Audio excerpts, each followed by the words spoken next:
მიმდინარე წელი საზღვაო გადაზიდვების სექტორისთვის ზრდის ტენდენციით დაიწყო. წლის პირველ 3 თვეში საქართველოს ნავსადგურებმა და ტერმინალებმა ჯამურად 3.709.000 ტონა ტვირთი გადაამუშავა, რაც წლიურად 9.2%-ით გაზრდილი მაჩვენებელია. გადამუშავებული ტვირთის 52.9% გენერალური ტვირთი იყო, 28.8% თხევადი, ხოლო 18.7% ნაყარი ტვირთი. ოფიციალური სტატისტიკა აჩვენებს, რომ საქართველოს პორტებში გენერალური ტვირთის მოცულობა მზარდია, ნაყარი ტვირთი კი მცირდება. საზღვაო გადამზიდავი კომპანიების ნაწილში ამბობენ, რომ მიმდინარე წელი დადებითი ტენდენციით დაიწყო, რადგან საქართველოს სატრანსპორტო დერეფნის მიმართ შუა აზიის ქვეყნებისგან დაინტერესება გაზრდილია. როგორც კომპანია სოფმარში აღნიშნავენ, შუა აზიიდან, კერძოდ ტაჯიკეთიდან საქართველოს პორტების გავლით ტვირთის ახალი სახეობა წამოვიდა, რაც სტატისტიკაზეც დადებითად აისახა.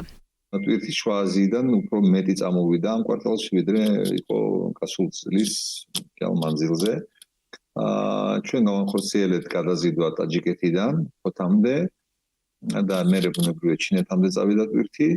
ეს იყო სპილენძის კონცენტრატი და ოქროშემცველობის კონცენტრატი და ახლობით 15,000 ტონა. იყო საკმაოდ რთული გადაზიდვა, იმიტომ რომ ტაჯიკეთი ცოტა რთული ქვეყანაა, არ არის როგორც ყაზახეთი და უზბეკეთი ესეთი განვითარებული, რკინიგზაც არ არის ისეთი წესრიგში და კარტომარიობაში. სიახლე იყო ეს, რომ აი ტვირთი ტაჯიკეთიდან წამოვიდა და ახლაც ახალი კონტრაქტის ველოდებით. უკვე ჩაერთო სხვა დიდი ტრეიდერი, როგორც გლენკორი, ტრაფიგურა. და იმათაც აინტერესებს ეს გზა, იმიტომ რომ ნახეს, რომ ეს გამუშაობს, შეიძლება ამის გადაზიდვა ტვირთის და საკმაოდ დიდი დაინტერესება იმ დიდი კომპანიების მხრიდან.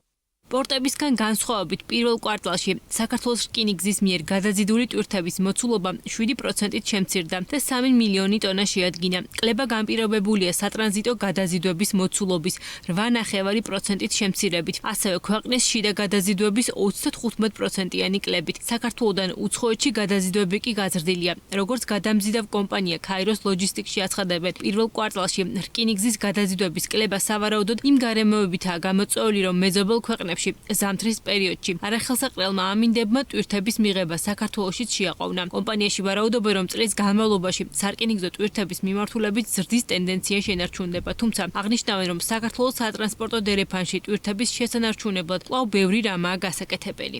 ზოგი კონტეინერი ჩვენ რომელიც პირველ კვარტალში უნდა მიგვეღო, პირიქით გადაგვეწია აპრილში შემოვიდა და იგივენერეს შეგვიძლია თქვა სარკინიგზო მიმართულებაზე, იქიდან გამომდინარე, რომ კასპი იყო გაჭედილი, ალიათის პორტი ის შეკვეთები, რომელიც უნდა დაგვემთავრებინათ თებერვალ-მარტში, ასევე გადაგვეწია.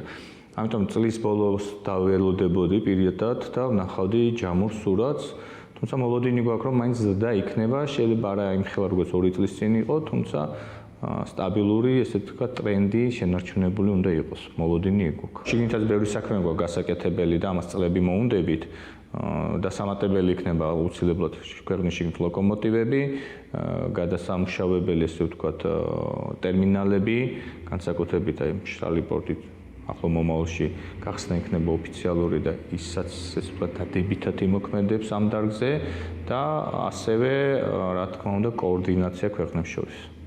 პირველ კვარტალში გაზრდილი იყო საჰაერო გადაზიდვები. საქართველოს აეროპორტებში ტვირთისა და ფოსტის ნაკადის მოცულობა 7.800 ტონა შეადგინა, რაც წლიურად 70%-ით გაზრდილი მაჩვენებელია. როგორც საჰაერო გადაზიდვების სექტორის წარმომადგენლები აცხადებენ, არსებული ტენდენცია ძირითადად გააქტიურებულ ელექტრონულ კომერციას, მათ შორის ჩინურ პლატფორმა ტემუს უკავშირდება. ელექტრონული კომერცია უფრო და უფრო ფეხს იკიდებს. მოსახლეობა სწავლობს მომსახურების ამ ფორმით სარგებლობას და რა თქმა უნდა ეს კიდევ გაიზრდება. საქართველოს ბაზარზე ჩამოგვაქვს როგორც საქართველოსი, ასევე მეზობელი ქვეყნების ტვირთები და ეს ალბათ წელიწადში სადღაც 5-6 ტონა. ავიაბიზნესი საკმაოდ მომზადებული შეხვდა ამ ტენდენციას.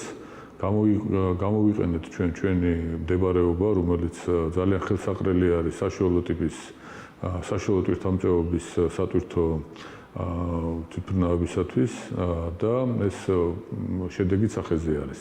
გაზრდილი ტვირთბრუნვის ფონზე პირველ 3 თვეში საქართველოს აეროპორტებში სულ 900 სატვირთო რეისი შესრულდა, რაც 3-ჯერ აღემატება წინა წლის შესაბამის მაჩვენებელს.